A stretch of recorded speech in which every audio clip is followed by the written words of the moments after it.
Welcome to the Brilliantly Resilient podcast. What's your train wreck? Everyone has one. The question is, are you just visiting or are you going to live there? I'm Mary Fran Bontempo. Join me and let's learn how to come through those train wrecks, not broken, but brilliant. Hey everybody, welcome back to another episode of the Brilliantly Resilient podcast. I'm your host, Mary Fran Bontempo, and today I have with me a friend. We are reconnecting after a little while, and I'm so delighted to have her here. This is Nicole Stephenson. Nicole is a dynamic communicator, and she's a transformational speaker. I can attest to all of that. She is a president and CEO of Narrative Consulting and a part-time lecturer at the Wharton School of the University of Pennsylvania, and she has out her first book. Yay!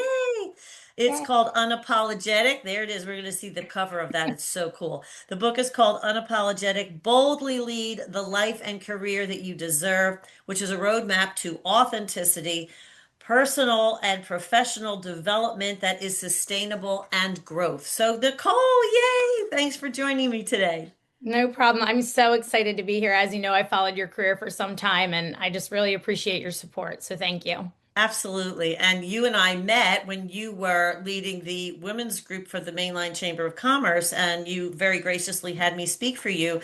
So I can say firsthand that you are a dynamo in terms of this is the thing that always gets me. It's the communication. Like we really can't emphasize all of that enough. So first of all, you have a storied career, 15 years of experience, marketing, promotion, sales, operations, events, on and on and on and on. So tell me a little bit about that, and then let's get into how this transformation in your life came about. Sure. I started my career actually in radio at KYW News Radio when I was very young. I actually graduated in the stock market crash of 2008 from college. Oh, So wow. the whole resiliency theme resonates very much with me. Obviously, the millennials, I feel like, have been through a couple different shifts economically, trauma, all of those things. So just being able to navigate change and transition quickly is something that I feel like is very common in my generation. And so really when I started my career in radio, I started in two departments. I was part-time in the newsroom, part-time in the marketing department, just really trying to find my footing and do anything that I could. A lot of people I went to college with were back at their high school jobs. I was just so excited to be in the industry that I got my degree in, doing anything and everything that I could to just get that full-time job. Put together two part-time positions to make a full-time position for myself. Started in their marketing department full-time as the digital marketing coordinator. Believe it or not, there was no Facebook page at the time. So I created a Facebook page for them, and now someone makes six figures doing that. And at the time, I was making like $10 an hour. So it's just interesting to see how much things evolve and change, and where those things start. And so yeah, so I was in the marketing department for about 6 years, ran the department. Was very young. I was 22 years old when I took over as director of marketing. Wow. Holy cow. Yeah, I was one of the first and only females leading a department out of six white men over 40. So, not that any of them intentionally, and this is not a dig at them, but it was a little bit dismissive. And honestly, I deserved it. But like, I didn't have very much experience. I am like humble enough to admit that. I really did not. Well, and you were like pioneering a new thing that probably a lot of them didn't quite get at that point. Like the Facebook page and all that kind of stuff. It was probably they Uh-oh. belong in the and I'll put myself in the old head category. Like people are like, oh, that's ridiculous. But kudos to you for being able to forge ahead in all of that and really create something that proved to be very valuable. Yeah, and so as part of the marketing department, one of my roles was to really take over the partnerships that were non-paid and were trade agreements. And one of our trade agreements was with the chamber, where we would get tickets to the Society of Professional Women events. And so I would usually offer them to our sales individuals, and they would take their clients so that they can bond and network and offer them opportunities. And it just so happened one day that a client was unable to make it, and one of the salespeople on my team had asked me to join because obviously I was maintaining the partnership. They're like, "Don't you want to come and see what it's all about?" And I'm like, "That would be great. I love free lunch. Let's go. Women's group, let's go." And it happened to be the event that Adam Grant, who is phenomenal. And I always say his ears are always ringing because I will never not give him credit where credit is due. But his very first book, Give and Take, he had just written that and he was speaking for SPW.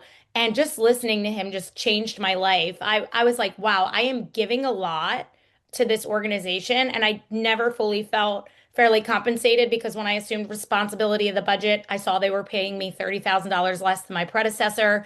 I didn't know how to negotiate because my parents were blue collar workers. I just kind of took the job. Like I said, I was desperate. I'm like, oh my God, I'm getting this huge job at a major radio station. I'm so young. None of my peers are really at this level right now. The economy is tanking. I was just so thrilled that I was kind of like, I'll take anything. And that really kind of shot me in the foot. I was like always trying to get to that original pay that was never going to happen from where I was. Yeah. And so I just asked the founder of the program, can we meet for lunch? I need some mentorship. And thankfully, she said yes. And ironically, like a couple months later, she's like, I need someone to kind of shadow me and help me, and took the job there. And then she left within a year. And I just kind of took a couple professional development opportunities that my boss had asked me to take to really step into the role and be qualified to take on that role because she had really big shoes to fill. And that was history, man. I was at SPW for 10 years. Loved it, made it a part of my personality, my brand. I cannot tell you how many amazing women like yourself that I learned from. And just, I always joked with my previous boss, like it made me into like a mini monster. I felt like because I demanded value for myself for everything. And just watching women and walking that journey with them was just so amazing because it was more than a job to me. It was a purpose. And so I really wrote this book with a lot of the things that I learned over that decade and then finally jumped off and took the risk myself instead of, practice what I preach and said, you know what? I want to make more than just an impact in my little local region or with 100 women at a time or the 12 women at a time in the mentor group. And I really want to get this book out into the world and start sharing that message more broadly. So that's what brought me here today. Well, in a very short nutshell, you really gave us a trajectory as far as what pretty much where we all start, which is pretty much clueless. I mean, you bring you bring what you have to the working world, but as a young person just out of school, you really don't know how that goes, how that works and all of that. But to be able to take those lessons and learn them and continually look at them as lessons is really something that we all need to completely internalize and recognize, I think. In terms of resilience, the great job is not going to be the perfect job because such a thing doesn't exist. Mhm. So I think to one of your points, and maybe this is one of the things that you talk about in your book, is that everything can be a learning experience. Is that right?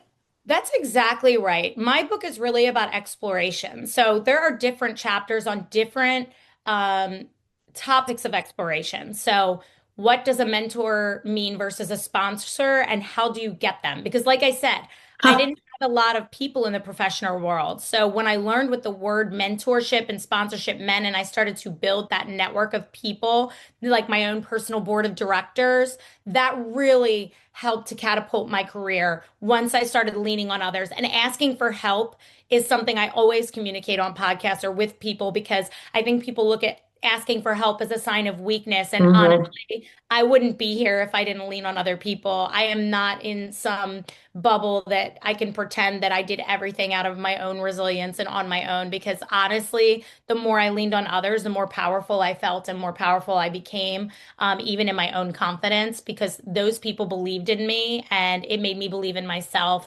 There's a chapter on nonprofit volunteerism because honestly, that was part of the agreement with leadership when I was going to step into my role was that my predecessor was very heavily involved in the community and gave back and people respected her for that. And so they were like, you need to join the board of a nonprofit. A lot of corporate executives, that's what they do. They give back their time and their resources.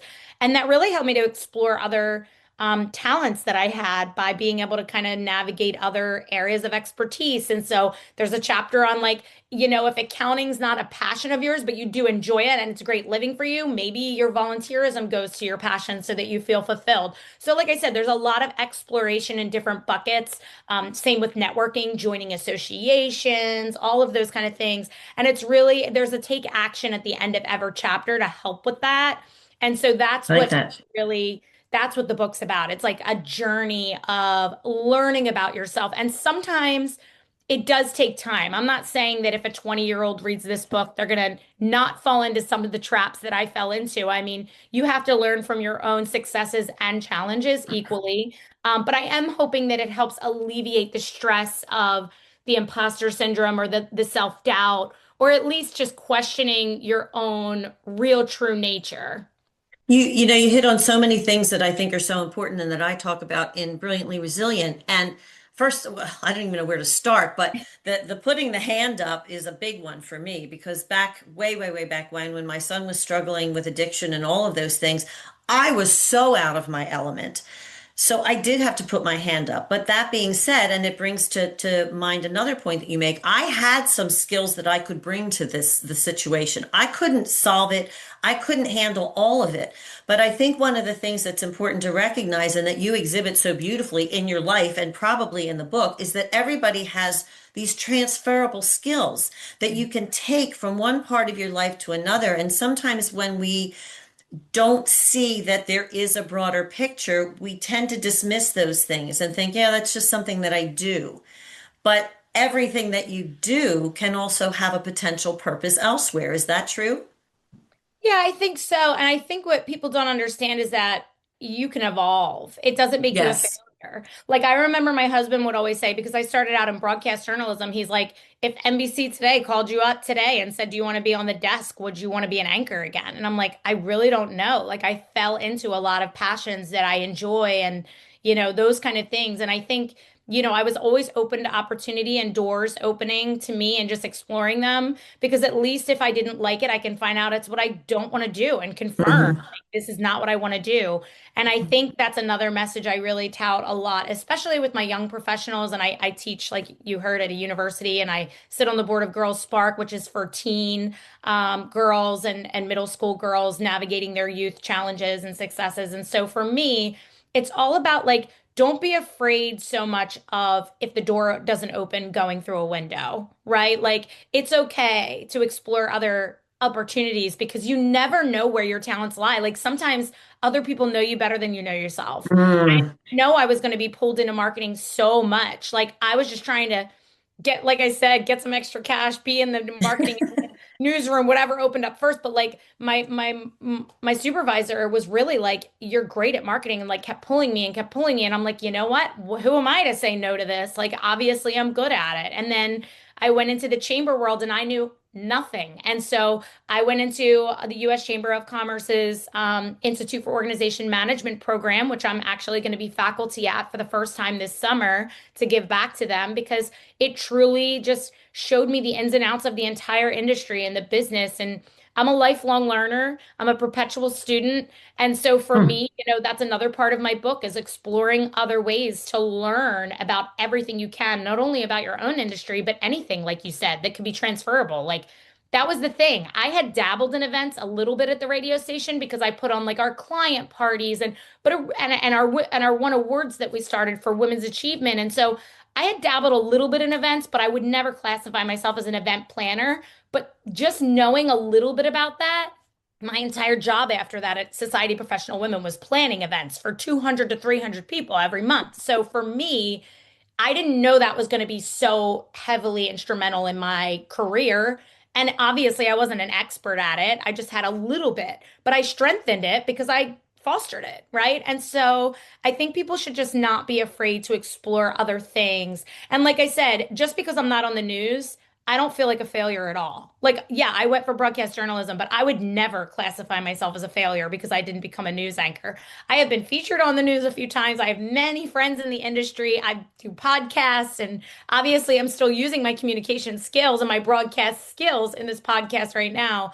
But I think we need to stop labeling things that we don't attain that were old dreams as a failure because honestly, I don't even want that anymore. So why would it be a failure? I've achieved other things and those are my successes and those are the things I want to focus on, not the things I didn't achieve. Because quite honestly, like I said, I feel like that dream kind of evolved over time and it's not even part of it anymore.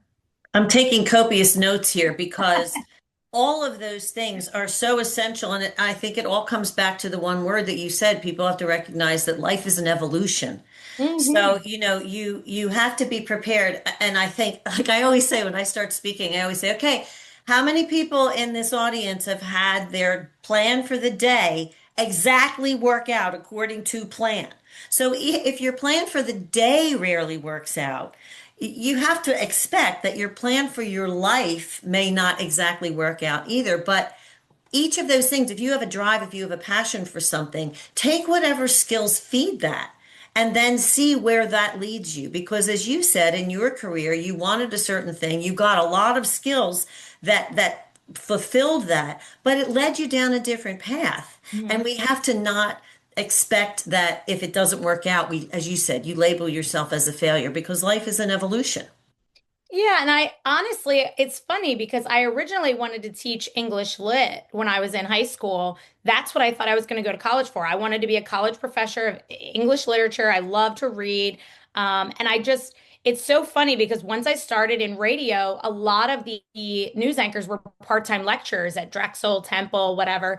And I was like, hey, maybe if I'm really good in my industry, that I'll teach a little bit. And I never really like knew if I would do that. It's just I fell in love with journalism in high school when I started writing for the paper. And so I switched tracks like really last minute.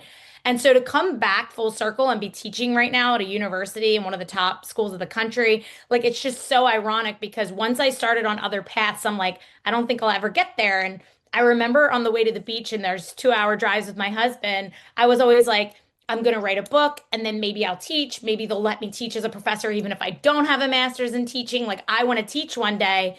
And ironically, I became a teacher before I wrote the book and I'm doing it. And I'm like, you know what? Maybe teaching really was the path I was supposed to be at. Maybe I wasn't supposed to be a journalist. I mean, I've gone so many different ways. And like I said, I don't consider my life a failure because I'm enjoying my life, period. Like I'm exploring. I just don't want people to get we're not tied to any one thing. We don't have to be. Life is too short to say, I want to do this one thing. I know so many people that have done multiple careers in completely Mhm. different sectors, and they're so happy. I mean, and I think the millennials get a bad rap for that because they say we're not loyal, but we just won't stay where things aren't serving us. And I don't think that makes us not loyal because trust me, I'm Italian. I'm as loyal as they come. That is the hardest part about leaving.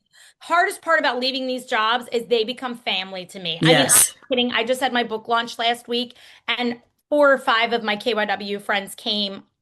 Like I invited like 10 of them. Like I become family. I didn't even want to leave my high school job, honestly, Mary Fran. I swear, I was like so upset to leave the Acme because I worked there from 16 all the way through college. Like I didn't have multiple jobs as a kid. I was like in their customer service department closing the tills and doing the safe by the time I left. I mean, I could have made a real career there if I really wanted to because I become so attached to people. And that's a lot about my book as well. Is that the reason why I wrote it quite honestly was because I was always told I'm too close to people, don't share so much, put a lid on it a little bit. You're too much like friendly with clients. And for me, that was what I found out was my greatest strength is that people really gravitated to me because I was a real person and I was honest, Mm. transparent with them, and I let them in to my personal life, to my heart, and I cared about them. And I think they could genuinely feel that. And so for me, that was, the hardest part was, you don't have to be married to these things forever if you have one goal and you achieve it and attain it and things like that. So it's interesting to me because I think the hardest part about moving on from some of these dreams, ambitions, and jobs was really the people because I become so attached. But I think you bring up a really, really valid point, and you are a relationship builder. And I think that is so important for people to recognize that when we first of all, you talk about, I feel like you talk about sharing your stories. People need to share their stories. That's what builds connection. And our relationships can continue. And even if we don't see these people for years and years and years, if you have a good relationship, you never know where that's going to come back and either serve you or you can serve someone else. So, and I often say to people, especially when they're going through hard, challenging times, I know you want to go to your family and get patted on the head and they'd say, oh, poor you, poor you, poor you. but that's not always what you need. So reach out, go find those LinkedIn people, find those people that you maybe met once or twice, but they come into your mind. Well, that's happening for a reason. When you think about someone or something that you experienced a long time ago comes back to you, that happens to me at least for a reason. So building those relationships and ensuring that you leave on good terms so that they can be long-term relationships is so important. And that goes to this whole brilliantly resilient idea of building a tribe. And you, girl, you have a huge tribe.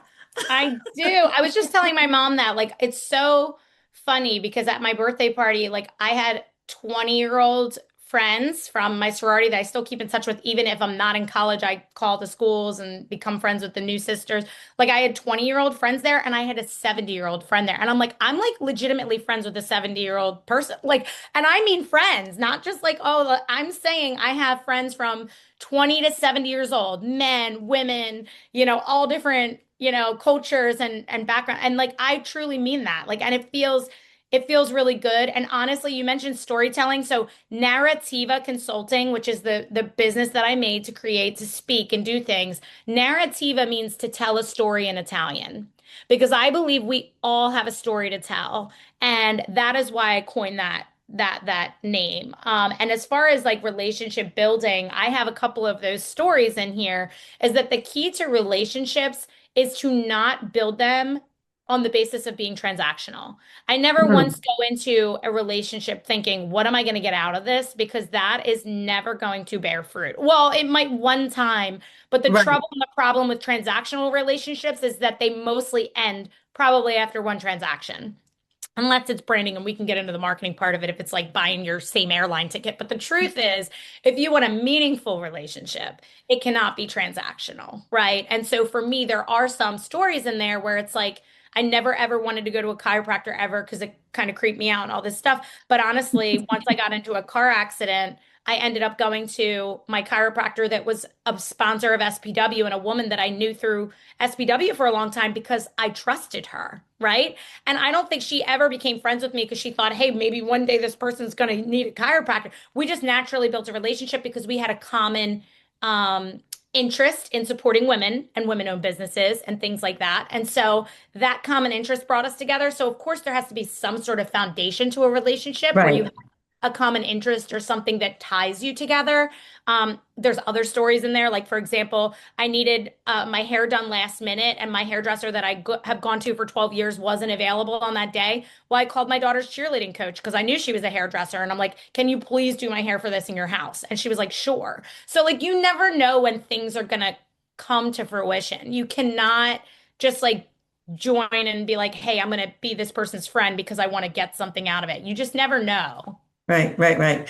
So again, that speaks to that relationship of that, I mean, that idea of being open, not only in relationships, but to just possibility in general. Mhm. So I kind of want to talk about this idea that you talk about with the self-doubt thing, because, when I hear even you, who I think of as, this incredibly accomplished person, actually give voice to, I don't think of my life as a failure. Like, why do we think that? Why do we have to put that label on these things? And how do we take steps to get away from that self-doubt? How can we, when we're constantly second guessing ourselves, figure out how to put that self-doubt somewhere else, at least for the time being, so that you can move forward? I think having a daughter has really helped me because I would never want her to think these things about herself, and I would never want her to hear me talking about myself that way. Um, I guess, like I said, another reason why I wrote the book was this mentoring circle that I had.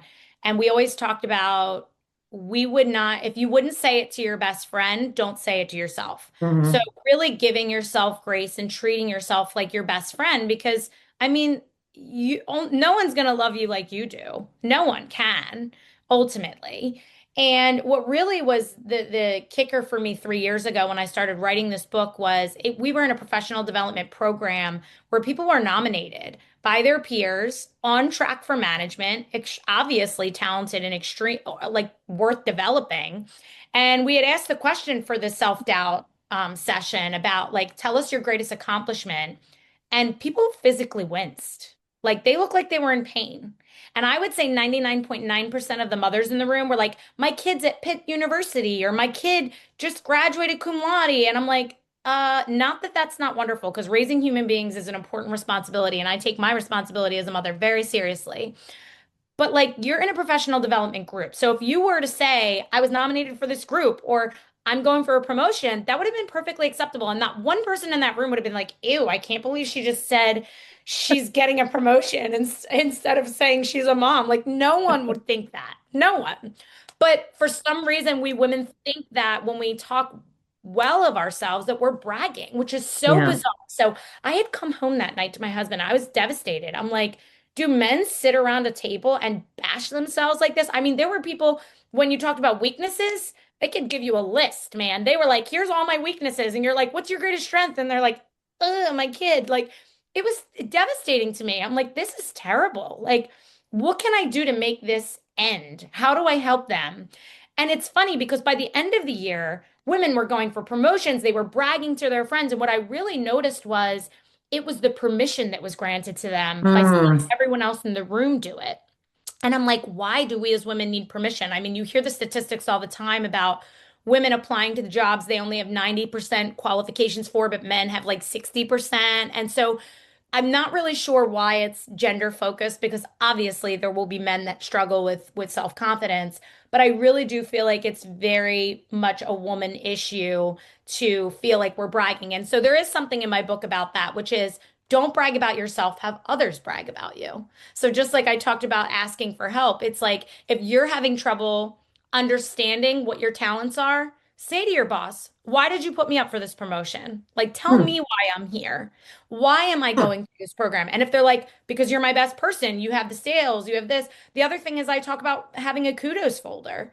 Like, you can't lie with statistics. And I think women need the proof, unfortunately. So it's like, if I increased my sales budget by 26%, that's not me bragging, that's a fact, right? So lean into those facts. Lean into the proof if you need to. This way you don't feel like you're bragging because it's there. So I think ultimately it's something you have to practice and be mindful of. You have to admit it to yourself. You have to say, I'm struggling with, self-doubt. What can I do? I know a lot of people that put mantras on their mirrors in the morning, or they read like a little note card every day that says, I am strong, I am powerful, I am. And honestly, I believe in that sort of stuff. If you like affirmations, if poems are nice and you like those kind of things, the more you say it, the more you believe it.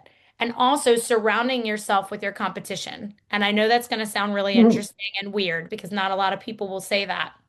But instead of looking what people have and thinking in my mind, why do they have that and I don't, and feeling some sort of icky negative feeling towards that person of jealousy, I go to that person and I say, you have what I want. How do I get it? And Mm. then I lean on them for support.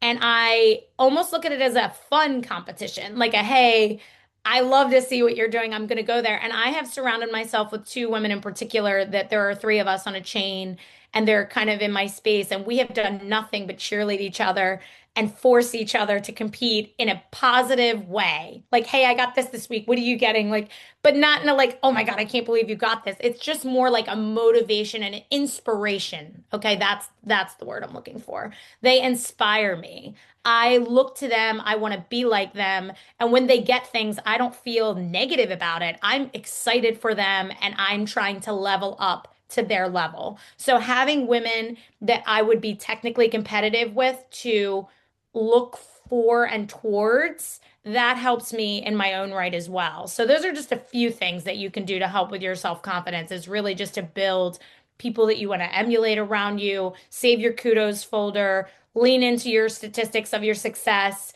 ask a friend, ask your boss, ask whoever what makes you who you are.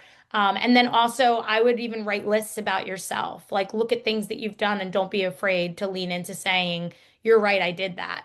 I'll never forget. It's funny because when I was going to interview for Wharton, I was very intimidated. I'm like, I went to a state school. Why would they want me? I'm not Ivy League. Like, even myself, my mom's like, you need to read your own damn book.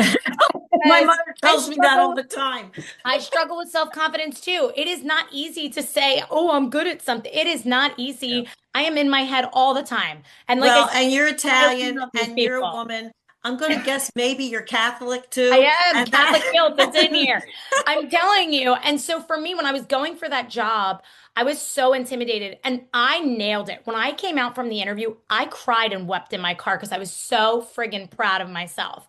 And I couldn't believe it. And I really felt like I got it. Like I knew I got it, but I'm like, don't say that. But I was like so happy. And when I got the call on the way home from the beach with my daughter and my husband, I was crying hysterical. And my daughter's like, Mom, are you okay? And I'm like, these are happy tears. Like I was so happy. But it's so ironic because after I got the job, it was just like anything else to me. It was like, oh, cool, I got the job. It must not have been hard enough then, or whatever it oh was. gosh, I why didn't do we get it. do that to our It's because a lot of type A people, like once we set a goal, we need another goal. I didn't Yeah. celebrate the moment appropriately. And it was so funny because I put a good friend up for the same job. She got it. She started putting it everywhere. It is the first line on everything she does. She introduces herself as that. She was like, I can't believe I'm doing this. Can you believe we're teachers here? She was so excited. And I went, oh my God, like I totally downplayed my accomplishment.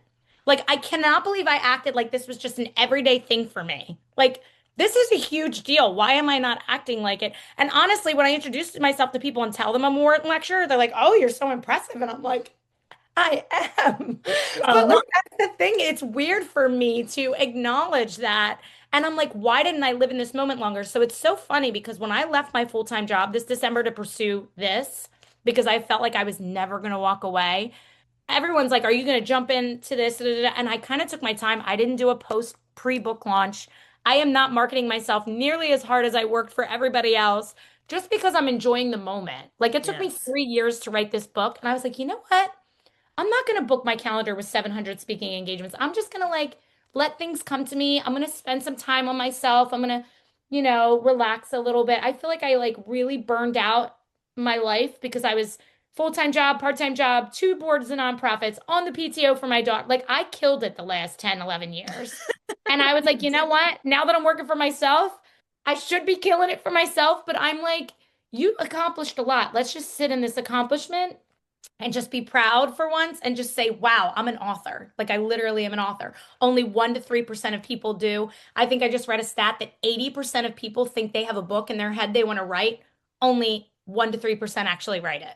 That's Wow. crazy to me. That So the is fact that crazy. I actually said on 50 million beach car rides to my husband, I want to write a book, and then I did it, like I did it. So Yeah. I'm going to just revel in this accomplishment for once in my life and actually give it the time and the praise that it deserves. And that's all I have That to say. is so important. And I feel like for a lot of women, because we do have a lot of very important dual roles, we're kind of the emotional centers of our homes. And if you have kids and all that other stuff, Mhm. we race through things because the pace of our lives is very fast. It's Right. fast. Like you can't sit down.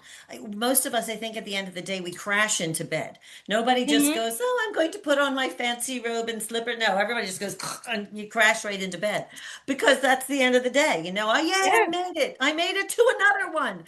But exactly to your point, I'm listening to you and I'm hearing my husband say the same thing. Can you just be happy for 5 minutes before you start thinking I mean, about the and we next we thing? mistake being productive with being, you know, successful, like I said, Yeah, and it's not true. Like our yeah. mental health, our physical health, everything is so important. Like I said, life is too short. It's just interesting that we do this to ourselves. And it's funny because you know what this reminds me of someone that was in their mid 40s, maybe early 50s in the mentoring group a few years ago. I remember because we all sit around and talk about our professional development. She actually disclosed to us, because it was a confidential circle, and I'm not giving a name, so it's fine.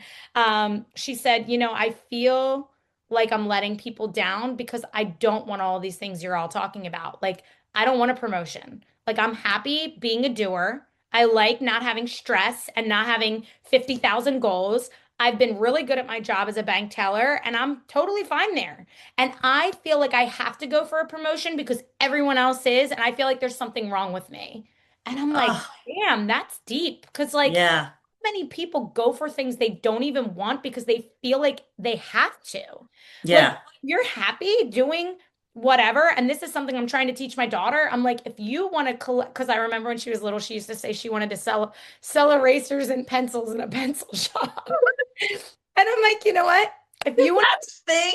Can I apply for that Yes, job too? if That's you want to sell pencils and erasers, like, and you're comfortable with that and that brings you joy, like, who the hell am I to tell you that's not good enough? So, you know what? You might be in this mentoring circle and feel like that's your boss pressuring you to apply for management, but that's because they really see talent in you. And it's totally okay to at least acknowledge, like, damn, they want me to be a manager, but it's perfectly acceptable to say, I don't want to be a manager. And I remember my very best friend was in HR. She got this huge promotion and she hated it. She was like, I don't want this much responsibility.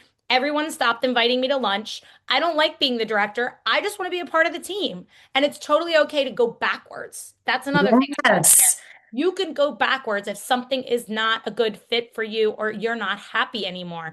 And I think when people go backwards, it's that same trigger of self-doubt and confidence and failure where you're like, oh, if I go backwards because it's back, that means bad. That's not true. It means you Yeah. peacefully chose something for yourself, and you should be celebrating that. And that is a huge concept I think that we can kind of wrap up on is at Mhm. the end of the day, you have to be true to yourself. You have to give yourself the grace of being human, as you talked about before. And that is a complicated thing because it means allowing for the good things. And sometimes the good things are things that everybody else thinks are good. And Yeah. maybe they're not good for you. But at the same time, celebrate your talents, use them. I always say like everybody has a brilliance. And even if your brilliance is being the best baker, like that person that when everybody sees them coming to a party and they have it like a tray of goodies and Yeah. everybody's like, "Oh, yay, you're here." That's fine. Like be happy with that. Just we're so worried about making a contribution. We're so worried about not letting ourselves or other people down. We're so worried about fulfilling all of our responsibilities that we don't give ourselves the time to be our authentic selves. And I know you talk about that in your book, to live authentically no matter what that means. That's right. So I am so happy that we had this conversation. You and I have been friends for a long time, but we've been kind of like, hey, how are you? What's going on? Oh, that's great. You're doing that. So we actually had time to talk today, and I am just delighted. So if there is one nugget that you can leave us with, that would be lovely. And then please tell everybody where they can find the book and how they can get in touch with you.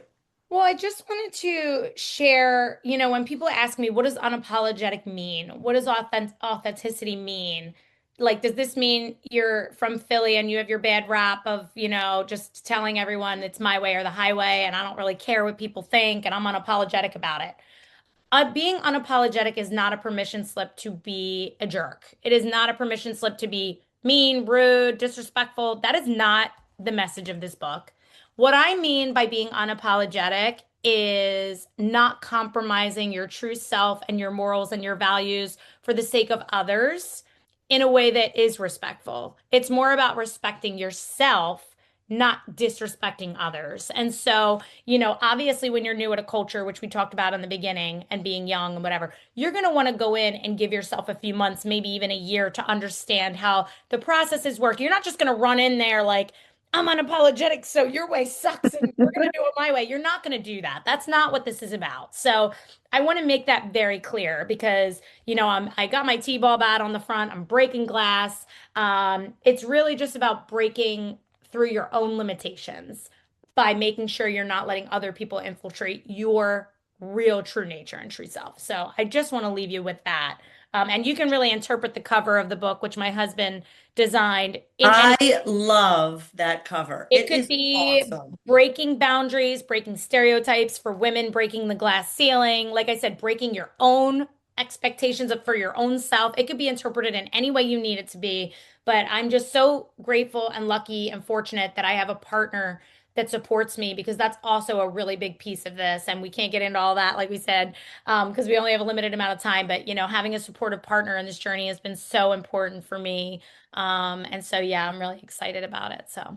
I'm so And they can excited find for me. you. Where do you want you? They want to find me. So narrativaconsulting.com is my website. It's with an A at the end of Narrativa. Unapologetic is a book. You can find it on Amazon or Kindle. I am very active on LinkedIn. It's just Nicole-Stephenson. I have a professional Instagram where I do share a little bit of my personal life pictures on occasion and just what I'm up to.